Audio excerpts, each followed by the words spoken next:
The vaccines have been rolled out, and there are at least 3 things I'm happy about. Let's talk about them. Hello, I'm Dr. Sam, this is Dr. Sam's Health, and today we're going to talk about COVID-19 again. Specifically, we'll focus on the vaccines. And as always, a short disclaimer, I'm a medical doctor, I'm a practicing physician, but nothing I talk about in my YouTube videos or in my blog at drsamshealth.com is a medical advice. Everything I talk about is merely my opinion that I express for educational or entertainment purposes. And my opinion does not necessarily represent the opinions or statements of my profession, my regulatory bodies, my colleges, my universities, and so on. And now when we're done with the disclaimers, we can get to the vaccines. I personally have 3 things I'm happy about with the current vaccine situation, and I would love to discuss them with you. The very first thing I'm happy about is the fact that we managed to get a vaccine, actually several vaccines, in such a short period of time. Literally within a year, we got 6 vaccines that have been rolled out all over the world. And that is an unprecedented thing that had never happened in the history of medicine or humankind.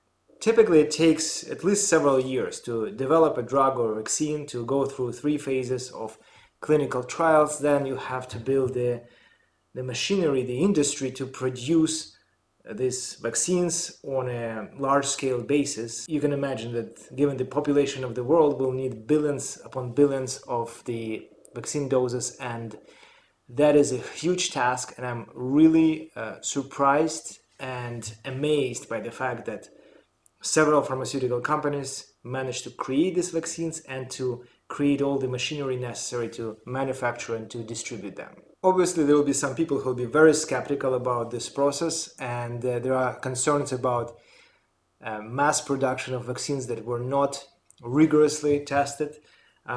Specifically, the one vaccine that I've been asked about is the Russian vaccine, Sputnik V, and as far as I know, they've done really minimal amount of testing and decided to roll it out on mass scale without thousands of people being tested for that. Their explanation, which I tend to agree with, is that we have a rampant pandemic, and we know how we made these vaccines. These vaccines are based on our previous developments, and the previously designed vaccines of this type were not associated with very strong lethal side effects.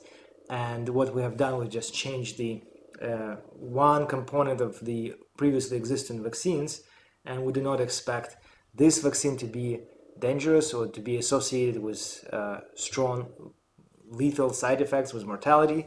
So given the situation that we've got to vaccinate millions of people, we will likely bet on the fact that vaccination will reduce the mortality rate from the virus, whereas it will not be associated with any serious side effects. So there is a lot of good logic there.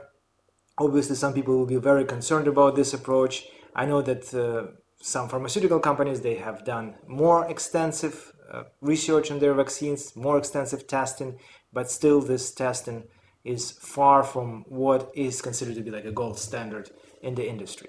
In any case, I'm very happy that we've got several vaccines. They've been rolled out, and hopefully, even if they're not particularly effective, they will give a little bit of a tickle to millions of people's immune systems, and they will be better prepared for encountering the real virus. And just one little thing to add here is that we know that these vaccines, certain vaccines, are 95% effective in the short run, but we don't know what's going to happen in the long run. And we know that some people who have contracted the virus and were either asymptomatic or were cured, they have lost their immunity within a short period of time and got infected again. So we don't know what's going to happen with these vaccines, but I hope that the scenario will be as follows. Even if you are getting a short-term immunity with the vaccine, you will get out into the world and you will be exposed to the virus. And this perpetual exposure to viral particles will kind of tickle your immune system again and again and again, and will keep producing the antibodies and will keep this immunogenic memory for the virus for an extended period of time, even if the vaccine itself is not particularly effective in the long run. Okay, the second thing I'm happy about is the fact that we can vaccinate the most vulnerable populations. Elderly people, obese people, people with multiple comorbidities.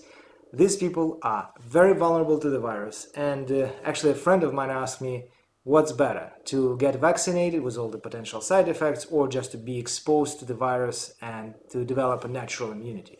So my answer to that would be, when we're talking about this particular category of people who are vulnerable, who are much more likely to die from the virus, it totally makes sense to vaccinate them, because even if they have a little bit of malaise, a headache for a day or two, they are much better protected against the virus, and the further encounters with the virus will likely not be lethal or will not lead to a development of severe condition. And finally, the third thing I'm really happy about is the fact that this mass vaccination eventually will lead to the end of this pandemic.